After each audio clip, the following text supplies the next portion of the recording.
이제 본격적으로 토론회를 시작하겠습니다. 토론회를 사장을 맡아주신 지병문 총장님께 마이크를 넘기겠습니다. 박수 한번.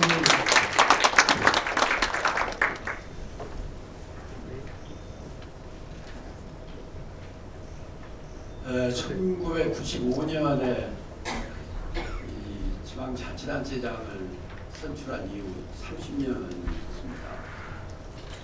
그동안에 우리가 많은 발전을 경험했고 지방이 또 노력을 많이 했지만 지금 현재 우리나라의 지방자치제도는 기형적이다고 말할 수 있을 만큼 고난이 미약합니다. 집행기관과 지방의회의 관계에서도 지방의회의 역할이 상대적으로 약하게 되어 있고, 중앙정부와 지방정부 관계에서도 중앙 중심의 체제가 유지되어 왔던 것입니다. 그래서 이번에 통합을 계기로 지금 정부에서도 그렇고 국회에서도 하는 것이 일극 체제를 소위 극복하고 새로 만들어지는 소위 초광역 지방정부는 미국의 주 수준의 권한까지도 갖도록 하자 이런 그림도 있고, 또 그런가 하면은 서울특별시가 지금 영유하고 있는 정도 위치가 유지가 된다 이런 논의들이 있는데, 아마 이런 논의들이 당장 특별법에 담기는 어렵겠지만 법을 만들거나 개정하거나 또는 시행령을 개정해서는 뭐 그런 부분들이 점진적으로 만들어지면 이번에 시도하는 통합의 효과가 더 긍정적으로 나타날 것이다 이런 기대를 합니다. 오늘 이 토론을 해주실 기조 발제와 지정 토론을 해주실 분들은 이미 사회자가 소개를 했기 때문에 반복하지 않겠습니다.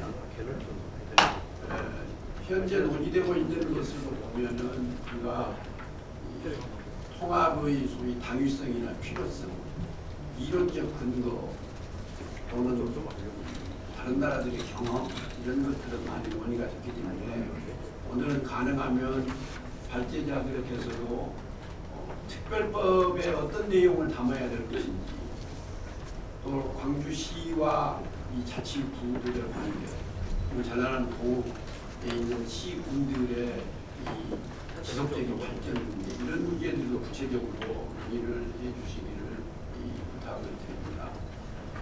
우선 그 시간이 중요하기 때문에 지금 현재로서는 한 90분 정도의 이 토론과 발제를 예상하고 있는데, 그래서 발제하시는 두 분께서는 20분씩의 시간을 사용하시도록 하고요.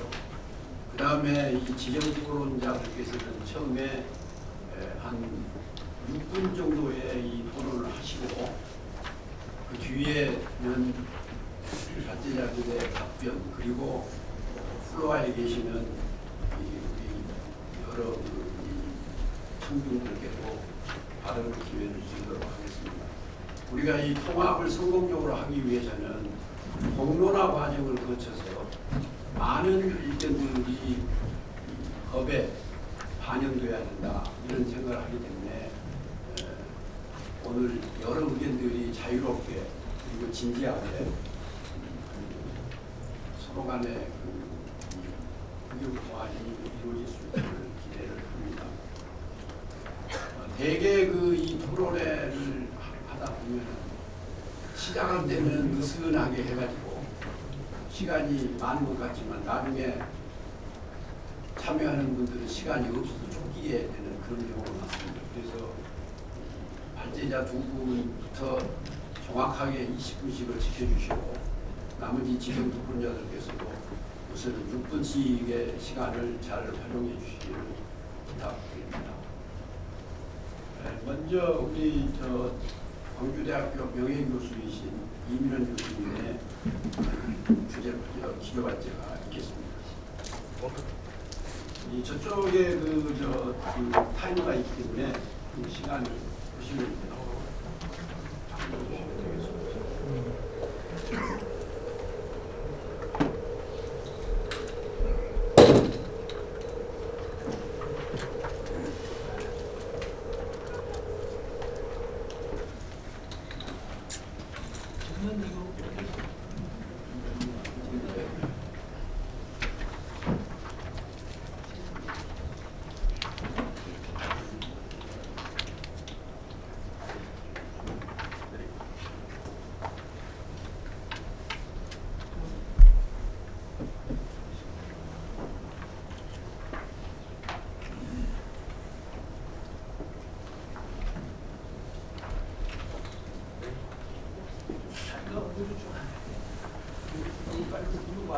안 들려요.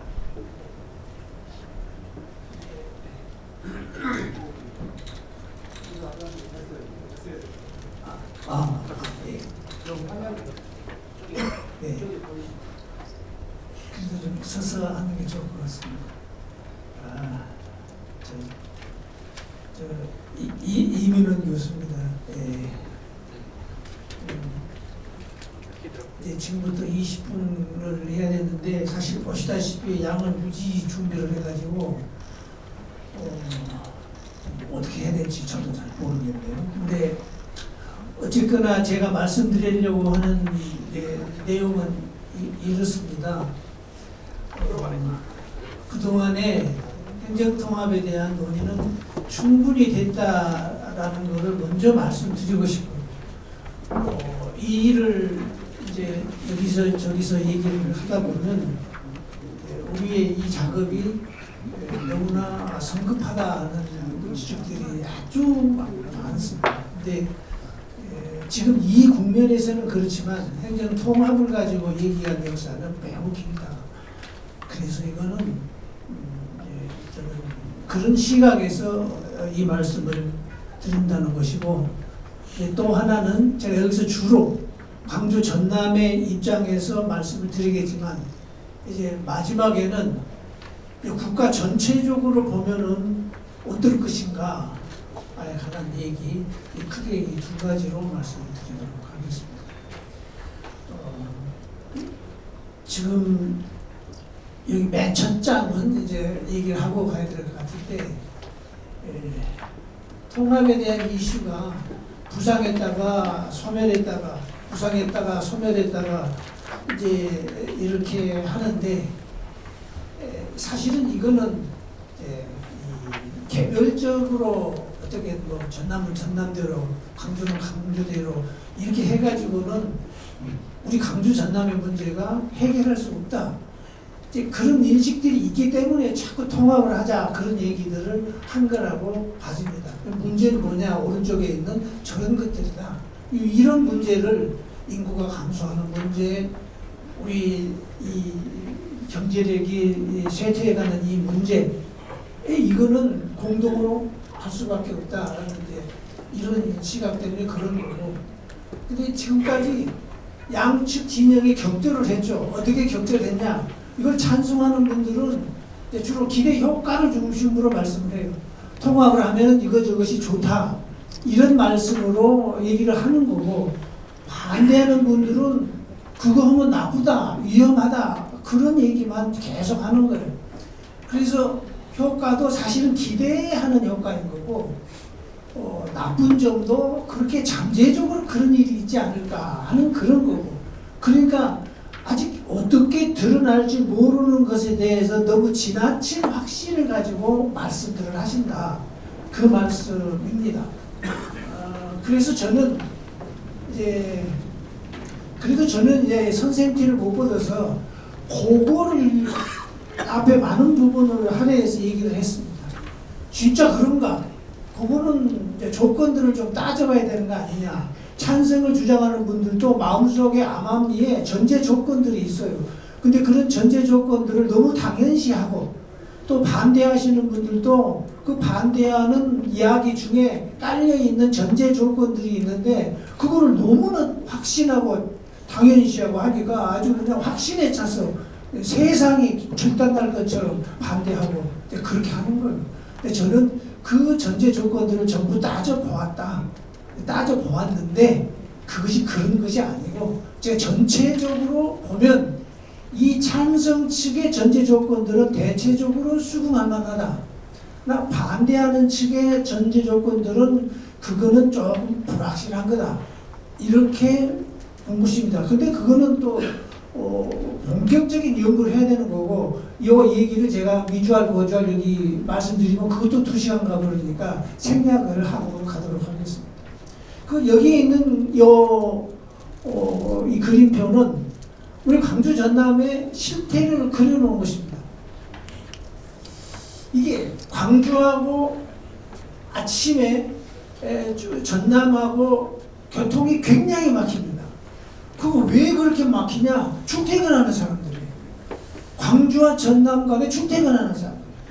전남 살면서 광주에 근무하는 사람들도 막히고 광주에 살면서 전남에 근무하는 사람들도 교통이 막히고 이건 뭐냐? 경제적으로 완전히 지금 통합됐다는 얘기예요. 행정구역만 다르지 통합되어 있는 그런 지역이다. 이런 말씀을 드리기 위해서 이 그림표를 보여드린 거고요. 그래서 이제 뭐 무엇을 판단할까요? 등등한 아까 이제 말씀드린 겁니다. 이런 것들은 요거까지 하겠습니다. 그리고 이제 가정 점검도 다 해봤습니다. 이렇게 점검을 한 건데 이거 사실 이거를 말씀드려야 제가 속이 시원한데 하여튼 못하고 간 것이 아쉽기는 합니다. 이게 하나만 해볼까요? 찬성하시는 분들 가정을 합니다. 덩치 커지면 일도 잘하게 됩니다. 이렇게 얘기를 하지요.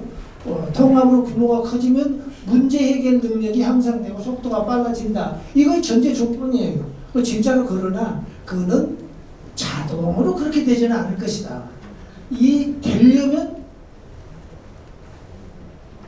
뭔가 또 조건이 있다. 조건부적으로만 그렇다. 그러려면은 통합을 해가지고 통합된 다음에 이 컨트롤 타워가 터덕거리지 않고 제대로 갔을 때 이렇게 된다. 네, 이런 식으로 분석을 했다는 겁니다. 이렇게 됩니다. 죽어라고 만들어가지고 그냥 넘기려니까 얼마나 그렇다. 하여튼 그리고 제가 쭉 보니까 절대로 성립하지 않은 가정들이 좀 있어요. 그게 뭐냐? 신속히 하면은 반드시 실패한다. 여러분 이것도 성립하지 않죠. 빨리 하면은 실패한다. 우리 냉장고를 부탁해. 그 요리 몇 분 만에 하죠? 15분 만에 요리를 해야 됩니다. 반드시 실패하지는 않는다. 그리고 또 신중하면 반드시 또 성공한다. 그것도 또 아닙니다. 신중하면. 타이밍을 놓치면 너무 음식 신중하게 한다고 오래 프라이팬에 놔두면 그 후라이 할 때 그거 타져버리잖아요. 그러니까 그런 것도 그렇다. 뭐 이런 얘기고요. 그 다음에 이제 갈등이 여기저기서 어떻게 나나 그림표를 보여줬는데 뭐 그렇습니다. 그다음에 청사 위치 얘기는 좀 하고 가야 될 것 같아요.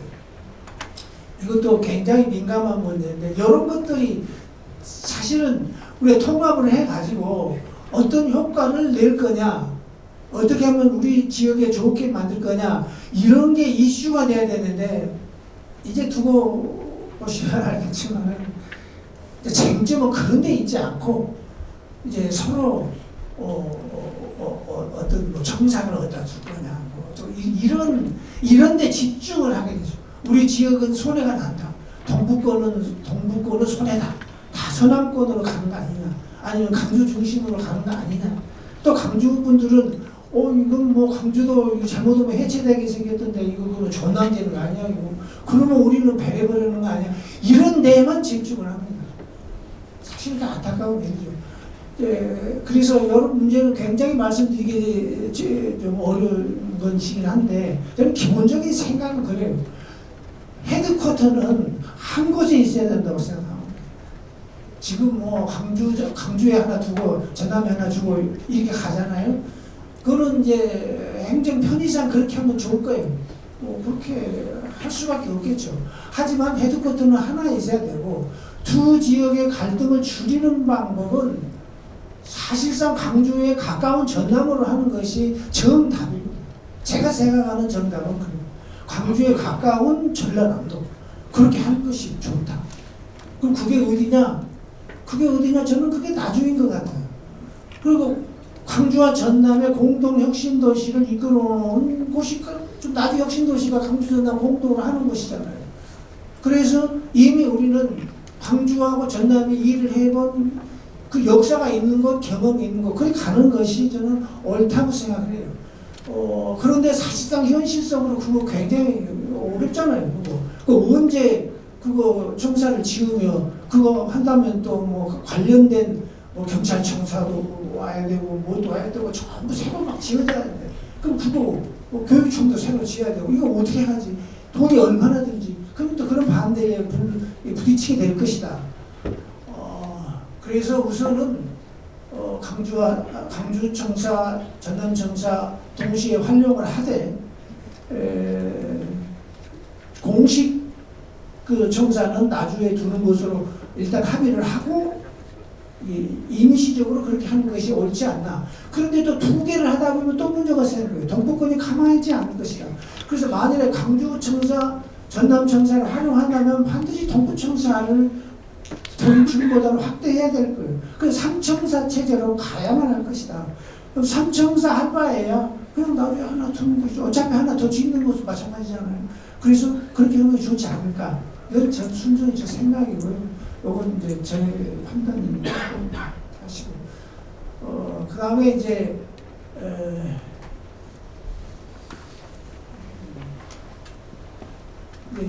전부 이건 뭐냐면, 분리를 하면은 이제 왜 안 좋은가? 지금 상태는 왜 안 좋냐? 통원하고는 왜 좋냐? 그런 얘기를 하려고 하는 거예요.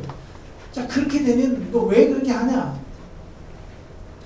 지금 국가균형발전 정책이 지금 이재명 정부에서는 균형성장정책이라고 하는데 이 정책의 기조가 통합된 지자체를 대상으로 만들어졌다는 말이에요.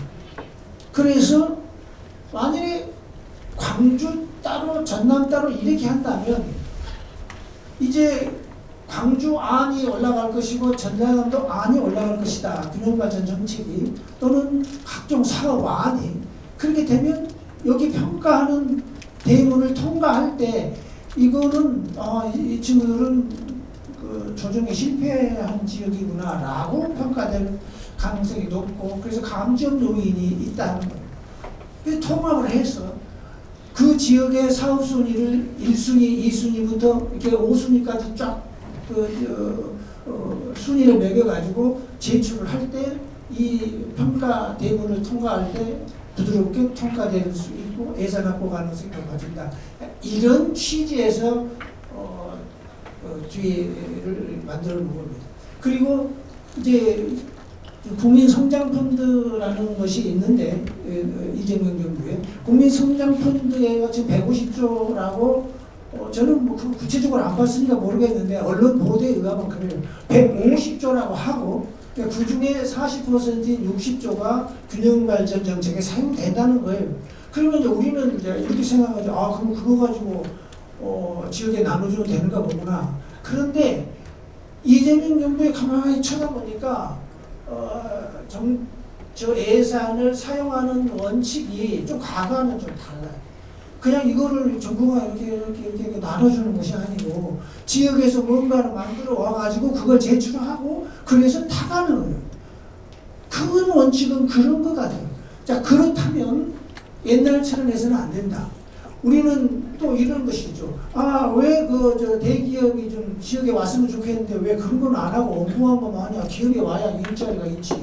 그 뭐하냐? 근데 그게 그 말이 쉬워서 대기업이 지방에 오고 우리 지금 반도체가 용인에 가네 어디네 해가지고 이게 뭐 전남으로 와야 된다, 전북으로 와야 된다 이렇게 막 난리를 치는데 이게 왜 그렇게 됐겠냐? 우리는 기업을 오라고 하면 이렇게 오는 줄 알지만 그게 그렇지 않다. 지금까지 우리나라 대기업의 성장 역사가 그렇잖아요. 정부가 육성한 거잖아요. 그럼 정부가 산업의 방향을 정하고 거기다가 자금을 몽땅 빌려줘가지고 그렇게 되는 거 아니에요. 그럼 지금이라고 해서 어느 날 갑자기 세상에 천지개벽이 됐겠냐. 대기업이 움직이는 신호는 정부가 어디다가 돈을 태우냐. 돈을 어떻게 태우냐. 아, 정부가 균형성장 펀드라는 걸 가지고 돈을 이렇게 태우는구나. 아, 그런데 정부가 강주 전남 지역에, 통합된 강주 전남 지역에 돈을 어떻게 태웠구나. 아, 그러면 우리 대기업은 가겠다. 반도체 공장도 그렇죠. 반도체 공장 단지를 강주 전남 지역에다 만들겠다. 그럼 거기다 돈을 태운다. 그러면 삼성도 오고 하이닉스도 오고 그러는 거죠. 지금 왜 삼성 하이닉스가 그 용인에 가려고 하겠냐. 정부가 거기다 한다고 돈을 태운다고 하니까. 송전선도 만들어주고 물도 끌어주고 그런다고 하니까 내 돈 안 들고 정부도 된다고 하니까 그걸 간 거란 말이에요. 우리 균형성장 이 펀드 국민성장 펀드의 균형성장 균형목을 균형성장 펀드로 부르는 것 같아요. 아, 그런데 그 펀드를 그렇게 투입이 돼야 기업이 움직인다는 거예요. 우리가 통합되지 않고서는 대기업이 움직일 사인을 줄 수가 없다라는 말씀을 이제 드린 거고요. 아까 이제 지금은 총장님께서 특별법 중심으로 말씀하시라고 그래가지고 시간이 없고 해서요 바로 특별법으로 하겠습니다. 이렇게 사실은 제가 이 파워포인트를 제가 만든 건 아니고 기계가 만들어줬어요. 이렇게 제가 만들면 이렇게 보시기 만들지 못하는 그런데 이 특별법 얘기 한번 마쳐야 될 것 같습니다. 특별법이라고 하는 거는 전체적으로 보니까 그래요. 특별법도 자세한 말씀을 못 드릴 것 같아요. 시간이 안 되니까. 전체적으로 보니까 지역별로 만드는 걸 보니까 주로 특혜 중심으로 되어 있어요. 정부가 그랬잖아요. 통합하면 특혜를 주겠다. 그럼 특별법을 어떻게 잘 만들어 봐라. 그러니까 이 특별법에는 권한이양이 제대로 담겨야 되는데 이제 그거보다는 합하면 그 지역에 다른 지역보다 더 많은 특혜를 준다. 자, 이렇게 되어 있어요. 그 특혜. 그런데 이게 사실은 저는 마음 걱정은 되는 거예요. 하여튼 그런데 그건 그런다고 하고 그러면 특별법을 어떻게 만들어야 될 거냐. 그러면 이제 법의 그 권한 차원에서 본다면 이게 지방분권, 저는 지방분권주의자이고 그것을 위해서 이런 일을 하는 사람인데 이번 기회에 강주 전남이 합쳐서 강력한 지방의 권한을 만들어내고 그렇게 하기 위해서 행정통합 찬성이다 라고 생각하는 사람 중에 하나예요. 그런데 그럼 그게 권한이 뭐냐? 첫째 이제 입법자치가 되겠죠. 근데 입법에 관련된 것들 요거를 좀 해설을 하자. 그 전문가분들은 다 하시는 이야기지만 우리나라의 지방자치는 국회가 통제를 해요. 모든 헌법에 모든 그 지방에서 하는 일들은 법령의 범위 내에서 하라고 그렇게 되어 있거든요. 그러면 법을 누가 만드냐? 법을 누가 만드냐? 국회가 만들지 않아요. 지방의회에서 그 지방의회는 조례라고 하잖아요. 그 조례 말고 국회에서 만드는 법에 의해서 또 대통령령, 부령 이런 것에 의해서 해라. 그래서 중앙특권이라고 하는 거예요. 이거를 어떻게 뚫어보자. 그 천장을 뚫는 기술을 좀 만들어내는데 여기서 중요한 포인트는 이제 이런 것 같아요. 헌법에서는 네거티브로 못하게요. 그러니까 이거 말고는 다 준다. 지방에다가 권력을 이거 말고는 다 준다. 국방 외교 권력 외에는 지방에다 다 준다. 이런 식으로는 못하게 되어 있습니다. 그럼 어떻게 하란 말이냐?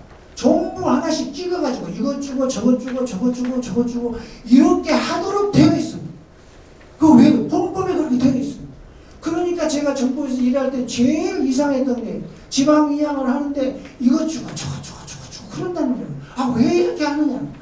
아, 이게 통으로 싹싹 보내주고 왜 이렇게 하느냐? 근데 헌법에 그렇게 되어 있어요. 이것 말고는 다 준다. 이거는 못하게 되어 있어요. 근데 지방에서는 또 학자들은 이것 말고는 다 준다 식을 좋아해요. 시민단체들도 그걸 좋아해요. 근데 그거는 위헌이다. 그렇게는 못한다. 포지티브 방식으로 이거 된다, 이거 된다, 이거 된다. 그래서 그거를 근본을 찾아야 된다. 그러려면 이제 범주형 포괄이행을 해야 된다라고 제가 이제 제시를 한 거고요. 또 뭐 세율이 15%다 이렇게는 못해. 이렇게는 못해. 그러니까 세율이 뭐 5%에서 15%까지 뭐 이런 식으로 어떻게 좀 돌파하는 방법을 만들어서 나가자 이런 이야기들을 이제 드린 거고요. 그다음에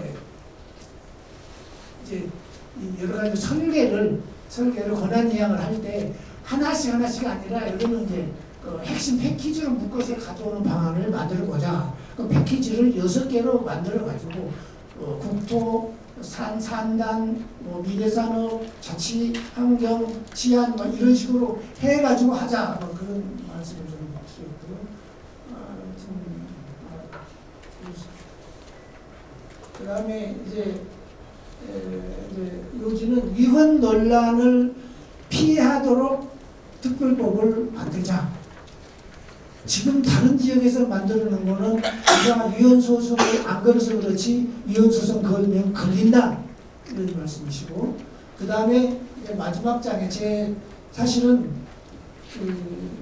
제 보고서 중에 제 글 중에 마지막 10장 이것이 어쩌면 제가 제일 드리고 싶은 말씀이시죠. 이제 한 30초 말씀드리고 끝내야 되는데, 여기서 말씀드린 내용은 뭐냐 하면은 지금 이렇게 분권법이 특별법이 지역별로 만들어지고 있다. 강주 전남 만들어지고 충청도 만들어지고 부산 경남 만들어지고 이렇게 만들어진다. 그러면은 이게 어떻게 되겠냐? 특혜 중심으로 갈 수밖에 없고, 중앙정부가 가이드라인을 먼저 정해놓고 우리는 어떤 식으로 지방 분권을 해주겠다라고 하고 그 가이드라인에 맞춰서 여기 선까지 어떤 선까지 분권을 용인한다. 그렇게 가야만 한다. 근데 지금 이 부분이 되어 있지 않아서 제가 행정통합을 죽으라고 찬성하고 다니기는 하지만 지방 분권을 외치는 사람으로서 그 부분이 조금 껄쩍지근하다. 그런 말씀으로 말씀 마치도록 하겠습니다. 감사합니다. 이문현 교수님 애쓰셨고 감사합니다. 아마 이 자료 보셨으면 아시겠지만 워낙이 이 논문을 쓰셔가지고 이걸 20분 안에 하시라고 하는 것도 좀 무리라고 생각했지만 이게 우리 학술회의가 아니기 때문에 좀 짧게 해달라고 부탁을 드려서 시간을 대강 한 30초만 넘겨서 감사하게 생각합니다. 이번에는 우리 국회 행자위원장으로 활동하시는 나주 출신의 신정훈 의원님 모시고 기조를 듣도록 하겠습니다. 예, 반갑습니다. 신정훈입니다.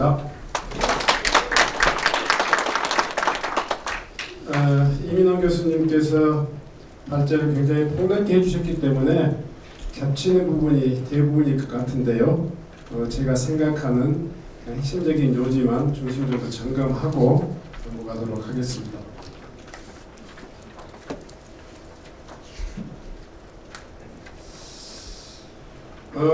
한번 회상해 보면요, 이게 사실 광주 전남 통합에 대한 도민들의 의견 수렴 이 이야기를 아주 많이 강조하시고, 또 지역사회에서는 절차적 정당성, 국민 주권 시대에 어떤 도민의 의견을 물어라 이렇게 이야기했는데, 사실은 이제 이 논의를 꺼내고 또 거기에 대한 답변을 제대로 하려면 시도의 분리의 배경을 한번 우리가 다시 짚어봐야 된다 생각합니다. 최소한 여러분들은 어떻게 생각하실지 모르지만 저에게는 전남도청 이전까지는 시도의 분리를 그렇게 크게 이렇게 실감하지 못했어요. 그런데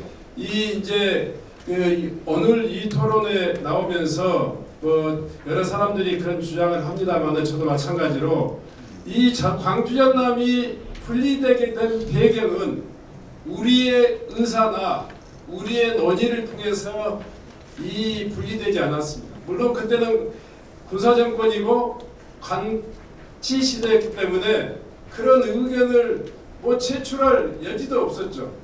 86년도에 전두환 군사독재 정권이 일반시, 기초시군 중에 군지역을 시로 승격해갖고 시 승격 프랑카드가 아주 그냥 대대적으로 걸린 적이 있습니다.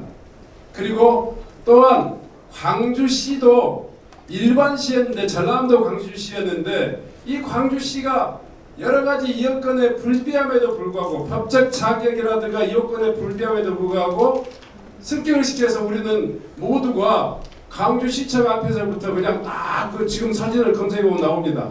시승격 경축 그렇게 써져 있습니다. 근데 여러분들 86년이 뭔지 아시죠? 87년 대선을 앞두고 있는 시기입니다.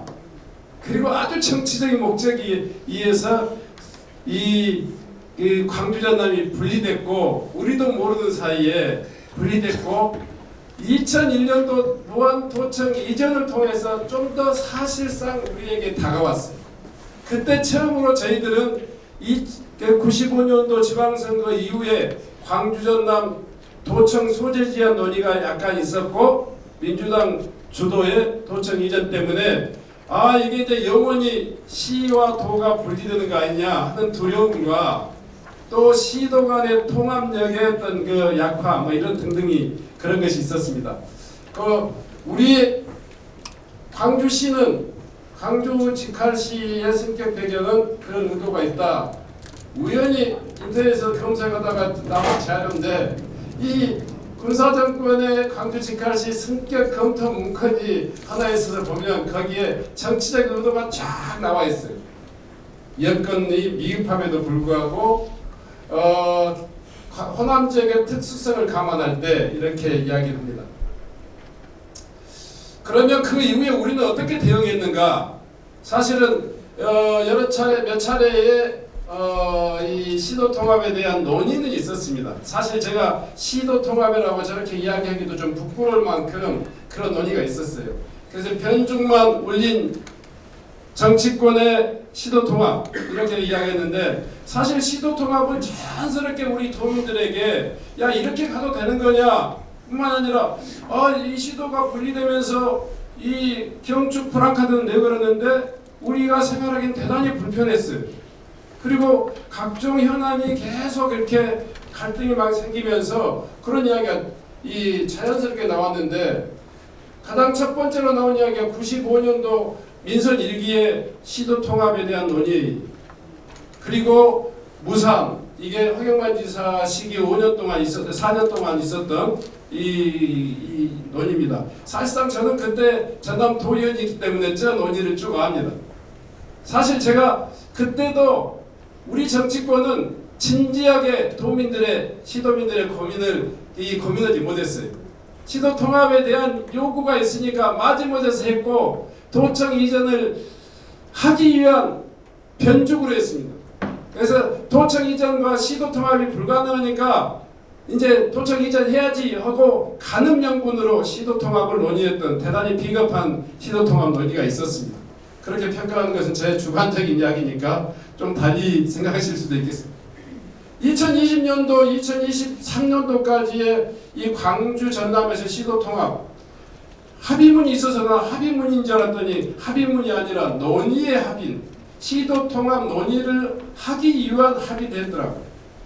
그리고 2023년도에 결국 용역을 해가지고 용역 보고서 나오고 보니까 참 이 용역을 왜 했는지를 모를 정도로 한심한 용역이에요. 이제 말이 조금 과했습니다. 내용이 보니까 시도 통합을 검토하기 위한 이 영역이 첫째는 단계적 통합을 해야 된다. 경제 공동체 해야 된다. 또 경제 통합해야 된다. 그 다음에 행정 통합해야 된다. 이런 시도 통합 영역 보고서가 사실은 바로 엊그저께 우리들의 이 현실이었습니다. 영역 사실은 시도 통합하지 말자는 영역이었죠. 자, 시도 통합에 통한 것이 장기적으로 40년, 시도 분리가 30년, 지방자치가 되고 나서는 30년, 이 시도 분리로 인한 우리 호남 정치, 광주 전남 정치 행정의 리스크 이렇게 표현했습니다. 저는 지금 이 모든 결과가 시도 통합, 시도 분리에 기인한 거라고 생각하지는 않습니다. 다양한 지리적인 여건, 지역 정치력의 고갈 등등등과 함께 일단은 광주 전남이 분할되면서 나타난 가장 두드러진 현상, 현재 광주 전남은 재정 자립도에서 전국 최하위 수준입니다.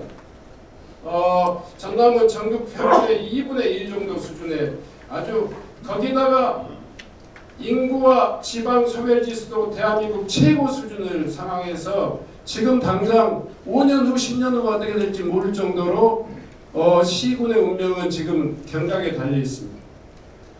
두 번째로는 지역의 갈등이 갈수록 심화되고 있습니다.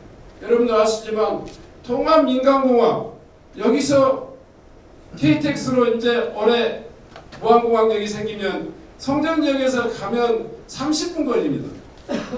30분 걸리는 무한공항을 가지고 지금 몇 년째 싸우고 있습니다. 준이 많이 공공항 가져가면 줄게, 공공항 안 가져가면 안 줄게 이러고 있습니다. 원래 무한공항 통합공항으로 설계돼서 2007년도에 준공되었습니다. 지금 몇 년도입니까? 20년 동안 이러고 있는 거예요. 얼마나 답답한 일입니까? 그러면 이 무한공항은 여기서 30분 거리, 서울에서 인천공항 거리부의 절반도 안 되는 이 근거리에 있는 광주공항 아닙니까? 지금 광주 전남 공동의 공항 아닙니까? 어찌 보면 전혀 이상하지도 않고 우리들에게는 시도민들에게는 굉장히 이상하지도 않는데 시도 정치권에서는 그렇게 지금 대하고 있습니다. 국립의대 역시 마찬가지로 동서간의 갈등이 또 심화되고 있습니다. 최근에 제가 지방선거 관련해서 현장을 돌면서 느끼는 게 동쪽은 동쪽에서 소외됐다 그러고 서쪽은 서쪽에서 소외됐다 그러고 이번 시도 통합을 이야기하다 보니까 광주와 손해날 것 같다 그러고 또 이 전남이 빼앗길 것 같다 그러고 이런 이야기들이 계속되고 있습니다. 그런데 정작 가장 고통스러운 사람들은 저는 시도민들이라고 생각합니다. 이 행정구역이 고차가 되면서 정말 제가 장성 가면 진오면 사람들이 제발 광주로 내가 생활권이 광주니까 광주 갈 수 있는 버스가 있어야 되는데 전남에서도 제공 안 하고 광주에서도 안 해준다. 173번, 175번 몇 번이라고 하는데 내가 기억에 내가 생생합니다. 15일 전 이야기입니다. 3일 전에는 뒷가람 혁신도시에 있는 공공기관 임직원들 만났더니 광주 02번을 좀 보내달라고 그렇게 아우성입니다. 전남에 있는 학생들이 전라북도에 있는 상산고는 갈 수 있는데 광주에 있는 고등학교를 가려면 부모가 같이 이사를 와야지 갑니다. 학교를 선택할 수 있습니다. 근거리에 눈에 보이는 떡이 있는데 그걸 못 먹고 쫙 가서 지금 이 떡을 찾아야 되는 이런 현실이 30년 동안 계속되고 있습니다. 그래서 저는 정서적으로 교육, 교통, 의료, 문화, 소비생활 모든 부분에 대해서 우리 시도민들은 365일 고통받고 있고 보이지 않게 광주 전남이 하나로 통합했다는 정서적인 문제가 있다고 생각합니다. 자, 시도통합 추진 배경과 당위성, 저는 이렇게 당위성이라고 표현을 했는데 제 주관적인 주장이니까 그렇게 이해해 주셨으면 좋겠습니다. 광주 전남이 한 뿌리고 저는 이 시도통합은 비정상의 정상입니다. 선택의 여지가 없는 나는 이 생존 전략으로 생각합니다. 그것이 국가 정책에 의해서 5국 3특이라고 하는 국가 균형발전 전략상에서도 이제 수도권과 경쟁하고 수도권에 더 이상 뺏기지 않은 그런 자립적인 경제권, 생활권을 유지하기 위해서는 우리가 좀 더 광역화해야 된다 하는 것에 대해서 제기하고 있습니다. 국가적인 전략입니다. 마지막으로 최근에 이 시도통합이 불붙게 된 것은 부끄럽게도 이런 도민들의 사정과 국가 전략에도 불구하고 우리는 꼼짝도 안 했습니다. 근데 대통령 한 말씀 때문에 우리가 지금 쏠려서 가는 거예요. 좀 부끄럽죠. 대통령님을 제가 다른 의원님들과 함께 9일날 면담하는 자리에서 제가 느낀 것을 간단히 좀 말씀드릴게요. 일단 대통령께서는 정말 전남 광주의 낙후와 침체와 소외가 이 말로 표현할 수 없을 정도로 심각하다. 수도권과 비교해서도 그렇지만 영남권과 충청권과 비교해서도 이 호남의 낙후는 정말 뼈아프다. 이걸 본인이 있을 때 좀 해결하고 싶다. 이런 이야기를 많이 하셨어요. 전폭적인 재정 지원, 또 전폭적인 자원의 지원, 자원의 배분. 그러니까 공공기관 지방이전이나 민간기업의 입지 결정이나 이런 것까지 포함해가지고 정부가 개입할 수 있는 것은 최대한 그야말로 언론 앞에서 표현할 수 없는 단어를 써가시면서 하시겠다고 그렇게 이야기하셨습니다. 다만 그때 또 말씀하신 것이 정권이라고 하는 것이 다 할 수 있는 것 같지만 그 시기가 있다. 내년 다르고 그 내년 다를 거다. 그래서 이 정권이 호남에 대해서 뭔가 적극적인 지원의 의지를 실천하려면 시기적으로는 빠르면 빠를수록 좋다. 최대한 1년이 넘지 않아야 된다고 생각한다. 그래서 이번 통합이 대통령의 의지와 맞물려서 이렇게 가고 있는 것을 여러분들에게 말씀드립니다. 저는 이제 이런 대통령님 말씀과 의지, 국가 정책, 지역의 현실로 봐서 이 시도 통합은 정말 비정상의 정상화라고 하는 당위론이 있다 이렇게 생각합니다. 그래서 어차피 시도 통합을 할 마당에 방향은 어떻게 가야 될까? 좀 우리가 더 욕심낼 수 있는 건 뭘까? 이 생각을 해봤습니다. 저는 무엇보다도 단순한 광주 전남만의 행정통합이 아니라 2차제의 광주 전남이 대한민국 그 국가 운영의 새로운 시스템을 만드는 시범도시가 됐으면 좋겠다.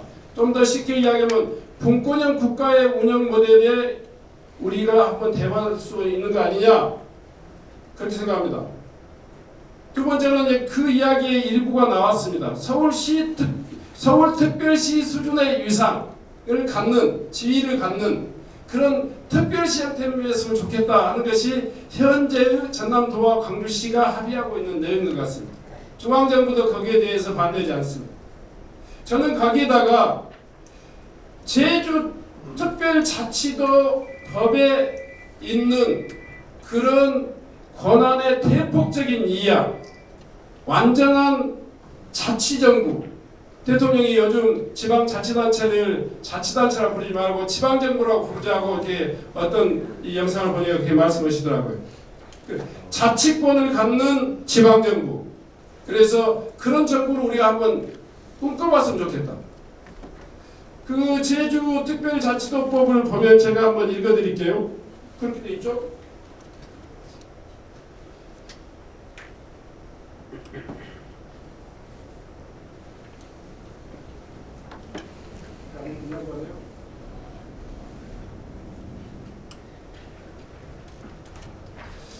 제주특별자치도법 이거 좀 한번 봐주십시오.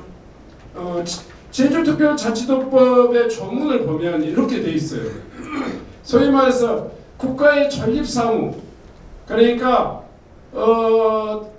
국방, 외교, 사법 등을 제외한 국가의 전립사무를 제외한 모든 권한의 완전한 이전을 명문하고 있더라고요.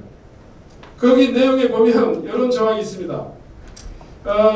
이 자치 조직권의 제주특별자치도법 44조를 보면 자치 조직권에 관한 특례 지방자치법 68조 126조부터 128조까지 규정에도 불구하고 제주도의 이 정원 조직에 관한 권위는 이 권한을 조례로 정한다 이렇게 되어 있습니다.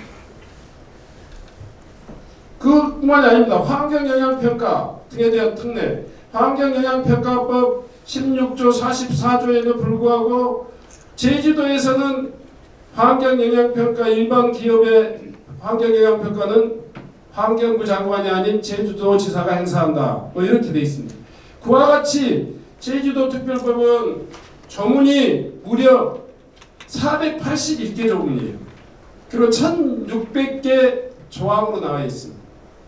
그만큼 자세하니 이렇게 규정되어 있는데 저는 그와 같은 특별자치도 대한민국의 최초의 온전한 그 특별자치도를 한번 지향해보자 이렇게 말씀드리고 싶습니다.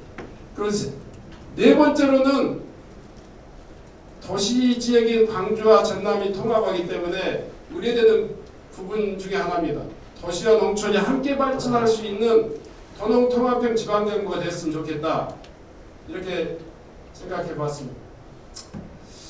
합의 원칙과 시도통합특별법의 내용, 내용은 아까 이야기했으니까 그냥 우리 이민원 교수님이 쭉 이야기했으니까 권한의 이양 등등등 냅두고요. 우선 시기적으로 선통합 후 보완, 제주특별자치도법과 같은 법을 만들려면 사실 시간적으로 엄청나게 쫓길 겁니다. 불가능할 겁니다.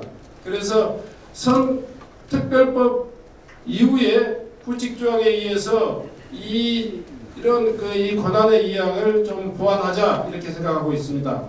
두 번째로는 각종 불이익의 배제, 상투적인 이야기지만 기존에 누리는 이익을 보장할 수 있도록 하자.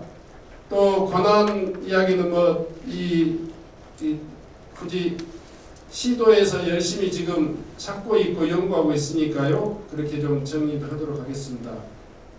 마지막으로 법적 요건 시도통합 추진 절차는 최소한 대통령과 또 저희들이 법적 요건으로 보면 지방의 의견 수렴 또는 주민투표라고 했는데 주민투표 방식이라고 하는 것을 많은 분들이 이야기합니다. 충분한 수기와 또 의견 수렴을 거쳐서 이 결정돼야 된다 하는 그 원칙에 대해서는 적극적으로 동의합니다. 다만 현재의 지금 이 절차가 이 스케줄이 주민투표의 법적인 요건은 이 공고 후에 7일 발의 이후에 7일간 7일 이내에 이 해가지고 20일 동안 이 준비를 하고 이런 시간이 있습니다. 최소한 한 달 이상 더 걸리는 그런 법적 시한 그리고 또 가결될 요건 이런 것이 있고 두 번째로는 국회 법안심사 의결기간이라고 하는 게 요즘 국회의 특수성 때문에 법 하나 통과되는 시간이 그렇게 만만치 않습니다. 아주 어렵습니다. 세 번째 지방선거의 일정이 박두에 있습니다. 그래서 이런 제반 여건을 생각해 봤을 때 수기 과정과 의견 수렴 과정을 충분히 더 노력해서 이 비중 있게 하되 주민투표 방식보다는 지방의회 의견 수렴 절차를 밟을 수밖에 없는 그런 여건이 있습니다. 그런 부분들을 여러분들이 함께 참고해 주셨으면 좋겠습니다. 시도통합의 기대 효과는 제가 굳이 더 이야기하지 않겠습니다.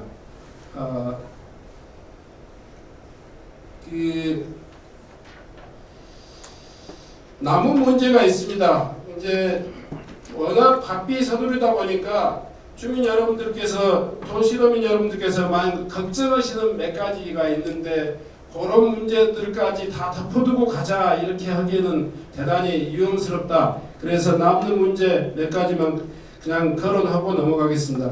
우선 초창기에 이 광주시가 일반시도 아니고 구청자치로 이렇게 바뀌면서 광주의 정체성을 어떻게 보완할 거냐 하는 문제하고 이 광역시 행정이 특별시 행정으로 가면서 자치구의 자치권이 어디까지 보완될 거냐 이런 혼란이 예상됩니다. 그 부분에 대해서 충분히 더 검토하고 또 의논을 해야지 시민 여러분들께 더 혼란이 없을 것 같다 이런 생각이 듭니다. 두 번째로는 걱정되는 게 장기적으로는 광주 쏠림 현상과 농촌 지역의 소외가 아주 걱정이 됩니다. 여기에 대한 보완 장치를 어떻게 할 거냐 하는 문제.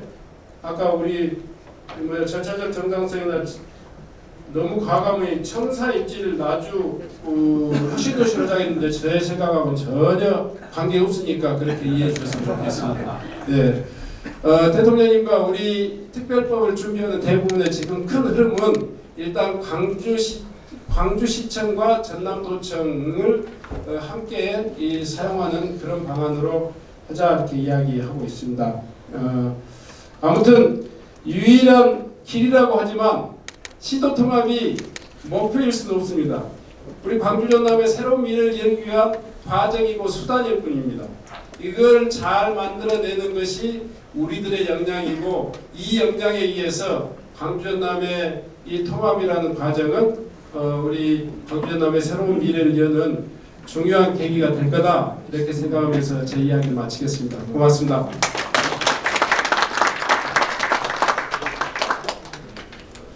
네, 수고하셨습니다.